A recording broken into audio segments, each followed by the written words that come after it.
धर्म धर्म आज गरिबाचाच का धोक्यात आहे. आपण जर महाभारताला मानत असाल, श्रीकृष्णाला मानत असाल, तर श्रीकृष्ण अर्जुनाला सांगत होते युद्ध करणं हा तुझा धर्म आहे. म्हणजे महाभारतामध्ये सांगितलेलं आहे जे कर्म तुम्ही करता तो तुमचा धर्म आहे. भावाचा धर्म हा बहिणीची रक्षा करणं आहे. आईबापाचा धर्म मुलांची रक्षा करणं आहे. आईबाप म्हातारे झाल्यानंतर आईबापाची सेवा करणे हा मुलाचा धर्म आहे. तिथून सुरुवात झालेला प्रवास आज राजकीय नेते धर्माचे ठेकेदार झालेले आहेत. राजकीय नेत्याच्या हिशोबाने नेमका धर्म कुठला धोक्यामध्ये आहे, आपण हे गोष्ट समजून घ्यायची गरज आहे. का आज अमित शहाच्या पोराचा धर्म धोक्यात आहे का? जर असता तर अमित शहाचं पोरग आज ते BCCI जे ICCचा अध्यक्ष आहे तो सोडून तो धर्माच्या रक्षणासाठी मैदानावर उतरून धर्माच्या लोकांना मदत केला असता, त्यांना जॉब देण्यासाठी, त्यांची आयुष्याची स्तर उंचवण्यासाठी, त्यांना शिक्षण देण्यासाठी, त्यांना जॉब देण्यासाठी, त्यांची आर्थिक स्थिती सुधारण्यासाठी, त्यांच्यावरती होणाऱ्या अन्यायाच्या विरोधामध्ये बोलण्यासाठी. अमित शहाच्या पोराचा धर्म धोक्यात नाही. निलेश राणे आपल्या महाराष्ट्रातले घेऊन येऊत. निलेश राणेचा धर्म धोक्यात आहे का? नाही. निलेश राणेचा जर खरंच धर्म धोक्यात असता तर आमदारकी सोडून रस्त्यावरती उतरून धर्मातल्या लोकांसाठी मदत केलं असता. ज्या धर्मातल्या सो कॉल्ड त्यांचा जो धर्म आहे त्या धर्मातल्या महिलावरती होणारे अत्याचार, हिंदू धर्मातल्या 31,000 महिला गायब झालेले आहेत. हिंदू धर्मातले रोजचे 5-10 शेतकरी आत्महत्या करत आहेत. हिंदूचे असंख्य पोरं बेरोजगार फिरत आहेत.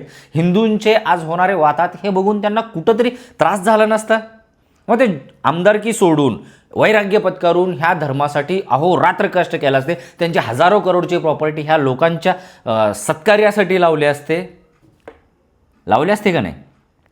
मग जर हे लावत नसतील तर त्यांचासुद्धा धर्म धोक्यात नाही.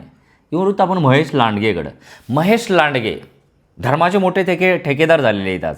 महेश लांडगे हजारो करोड तुमची प्रॉपर्टी असेल एवढंच तुम्हाला कळवळं आहे. तुमच्या विधानसभेमध्ये एका लहान चिमुरडीचा बलात्कार झालेला आहे. त्याच्या न्यायासाठी तुम्ही आमदारकी सोडून त्या पोरीच्या आणि तुमच्या विधानसभेपुरतंच तुमच्या आजूबाजूच्या परिसरापुरतं तर तुम्ही धर्माचं रक्षण करा. तुमच्या विधानसभेमध्ये कित्येक मुलावरती अत्याचार होतात, मुलीवरती अत्याचार होतात, कित्येक लोक आत्महत्या करत आहेत. इंद्रायणीचं गटार झालेलं आहे. तुम्ही त्या धर्मासाठी, इंद्रायणीसाठी तरी किमान आमदारकी सोडून जे तुम्ही आजपर्यंत कमवलेलं आहे सगळं धर्मासाठी वाहून देणार आहात. म्हणजे महेश लांडगेचा सुद्धा धर्म धोक्यात नाही. देवेंद्र फडणवीसचाही धर्म धोक्यात नाही. जर असतं तर त्यांची पोरगी आता धर्माच्या युद्धामध्ये उभे आले असते. त्यांची बायको ॲक्सिस बँकेची कुठली तरी मोठ्या पदावरती आहे. देवेंद्र फडणवीस स्वतः मुख्यमंत्री व्हायची काय गरज आहे? मुख्यमंत्री होऊन तुम्हाला प्रशासन चालवण्यापेक्षा धर्माचं रक्षण करा ना. तुमची हजारो करोडची प्रॉपर्टी कुठं साठवून ठेवलेली असेल, त्या 52 कुळ्याच्या नावानं 1100 एकर काहीतरी जमीन सापडलेली आहे. हे सगळे धर्माचे ठेकेदार आज घडगंच होऊन तुम्हाला धर्मरक्षण करण्यासाठी सांगतात. धर्मरक्षण करण्यासाठी कोण? हेच आपले मराठा, महार, मांग, चांबार, सुतार, लोहार, धनगराचे पोरं, ज्यांना कामधंदा नाही, जे शेतकरी शेती करू शकत नाहीत, जे बेरोजगार पोरं आहेत, तेच आज धर्मरक्षणाच्या युद्धामध्ये दारू पिऊन मी तुम्हाला चित्र पाठवतो, व्हिडिओ लावतो, हे बघून घ्या. दारू पिऊन धर्मरक्षण कोण करतं?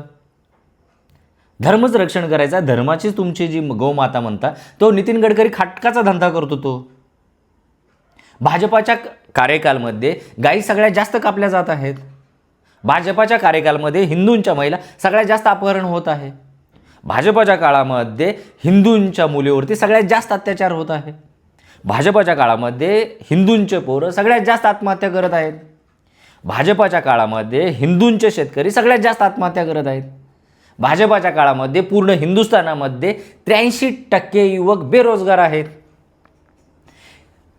भाजपाच्या काळामध्ये हिंदू लोक महागाईमुळे अक्षरशः त्रस्त आहेत. हे सगळ्या गोष्टी हिंदूच्या धर्माच्या आजूबाजूलाच आहेत. जे धर्माचं रक्षण करत आहेत आज ते घडगंच होऊन बसत आहेत. आणि जे धर्माचं रक्षण करण्याचं राजकारण करणारे लोक आज घडगंच साम्राज्य बनवून ठेवलेलं आहे. आणि धर्मरक्षण करणारे पोरं आजही त्यांच्याच नावानं येणाऱ्या दारूच्या बाटल्या, कोंबड्या, बिर्याणीच्या नावानं धर्मरक्षण करत आहेत. का एखादा IAS धर्मरक्षणासाठी उतरत नाही? काय एखाद्या मंत्र्याचं पोरगं उतरत नाही, काय IPSचा पोरगं उतरत नाही, काय एखाद्या टॉपच्या इंजिनियरचं पोरगं उतरत नाही, का जोशाच्या कुलकर्ण्याचे पोरं उतरत नाहीत, का आमचेच जाधवाचे पाटलाचे बिटलाचे बनसोड्याचे पोरं आज धर्मरक्षणासाठी उतरत आहेत. ही दरी समजून घेणं खूप गरजेचे आहे. तुमचा धर्म हा तुमचं कर्म आहे. तुम्ही जे काम करता तो तुमचा धर्म आहे. तुम्ही काम काय करताय? तुम्हाला करायला काम नाही. तुम्हाला एक इल्युजनरी म्हणजे ते असं जे स्वप्नामधलं गोष्ट असते तशा पद्धतीची एक गोष्ट तुम्हाला रंगवून सांगितली तर तुमचा धर्म धोक्यामध्ये आहे.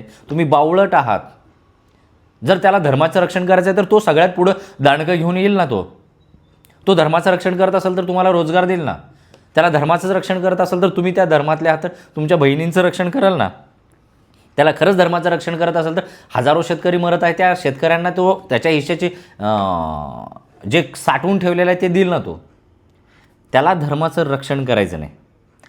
त्याला तुम्हाला कामधंदा नाही म्हणून धर्माचं एक गाजर दिलेलं आहे, तुम्ही ते दिवसभर चघळत बसता. तिथून प्रवास चालू झालेला आहे ह्या देशाचा. महाभारत जर तुम्ही रामाला कृष्णाला मानत असाल तर तेच त्यांनी सांगितलं होतं धर्म म्हणजे काय. आणि आपण आज धर्म काय घेऊन बसलो? इल्युजनरी. कुठला तर पुतळा पाडला, कुठला तर जातीमध्ये धर्मांतर केला. अरे धर्मांतर करायची गरज काय पडत आहे? तुमच्याकडे खायला प्यायला का नाही? तिकडं कोणतरी खायला प्यायला देतं, तिकडं जातात लोक. तुम्ही तुमच्या धर्मातल्या लोकांना सक्षम जर बनवला ते धर्मांतर का करतील? आज एखाद्या ज्यूच्या माणसाला हिंदू धर्मामध्ये कन्वर्ट करून दाखवा, म्हणाल ती पैज हारायला तयार आहे. एखाद्या ज्यूच्या माणसाला मुस्लिममध्ये कन्वर्ट करून दाखवा, म्हणाल ते पैज हारायला तयार आहे. एखाद्या पारसी माणसाला हिंदूमध्ये कन्वर्ट करून दाखवा, म्हणाल ते पैज हारायला तयार आहे. का हिंदूचेच लोक मुसलमानमध्ये कन्वर्ट होतात, मुसलमानाचेच हिंदूमध्ये होतात, हिंदू मुसलमानाचेच ख्रिश्चनमध्ये जातात? कारण तुम्ही मानसिक गुलाम आहात. तुमच्याकडे करायला कामधंदा नाही. तुमच्या पोटापाण्याचा प्रश्न आहे. तुम्हाला धर्माशी देणे घेणे नाही. तुम्हाला तुमचं स्वाभिमानी नाही. तुम्ही त्या लेवलचं आर्थिक आणि सामाजिक आणि वैचारिक बुद्धीची पातळी गाठलेली नाही. त्यामुळे हे धर्माच्या गोष्टी तुम्हाला चघळायला आणि तुम्ही त्यांच्यासाठी एक टूल आहात. हिंदू धर्मासाठी आणि मुसलमान धर्मासाठी. मुस्लिमचेही नेते मुसलमानाचा सोयीस्कर उपयोग करत आहेत. हिंदूचेही नेते हिंदूचा सोयीस्कर वापर करत आहेत आणि ते मोठे घडगंज झालेले आहेत. MIM सारखी पार्टी बघा 2014च्या आधी फक्त हैदराबादमध्ये त्यांचा एक खासदारांनी तुरळक 1-2 ठिकाणी कुठं असतील. आज MIM सारखा पक्ष भाजपाच्या साम्राज्यामध्ये पूर्ण देशामध्ये इलेक्शन लढतो. कुठून येतात पैसे?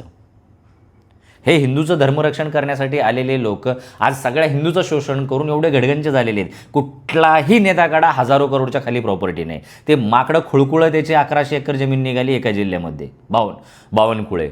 आणि तो आता पोरावरती केसेस करत बसलेला आहे. कुठून आला एवढा पैसा? कुठं घाम गाळला तुम्ही एवढा? हिंदूंचं शोषण करून हिंदूचे नेते मोठे झाले, मुसलमानाचं शोषण करून मुसलमानाचे नेते मोठे झाले आणि तुम्ही त्यांचं धर्म रक्षण करण्यासाठी स्वतःची आयुष्य, स्वतःचे लेकरांचं भविष्य, स्वतःच्या देशाचं भविष्य अक्षरशः घाण ठेवत आहात. आणि ह्या महापुरुषांचा मला खरंच म्हणजे कीव येतो की ह्या महापुरुषांनी आपल्या ह्या देशाला म्हणजे वैचारिक, सामाजिक, आर्थिक स्तर उंचावण्यासाठी स्वतःचे आयुष्य वाया घालवले. छत्रपती शिवाजी महाराज असतील, ज्योतिबा फुले असतील, शाहू महाराज असतील, डॉक्टर बाबासाहेब आंबेडकर असतील. भले मोठी रांग आहे, आपली देश खूप सुपीक आहे या बाबतीमध्ये. त्या लोकांची मला अक्षरशः कीव येते की अशा समाजासाठी त्यांनी स्वतःचं आयुष्य घालवलं का? जो समाज त्यांनाच आज त्यांच्या जातीमध्ये बांधून त्यांना बदनाम करण्याचं एकही काम सोडत नाही, एकही चान्स सोडत नाही. आणि कुठला धर्मासाठी करतात ते आजपर्यंत समजलेलं नाही. तुम्हाला जर तुमच्या हिश्श्याचं किंवा तुमच्या रक्षण करणाऱ्या धर्माचं जर तुम्हाला कुठं थोडंफार लॉजिकल समजत असेल तर तुम्ही कमेंटमध्ये सांगा की तुम्ही कुणाचा धर्मरक्षण करता आणि तुमचा धर्म नेमकं काय, तुमच्या धर्माचा अर्थ काय आहे. धन्यवाद.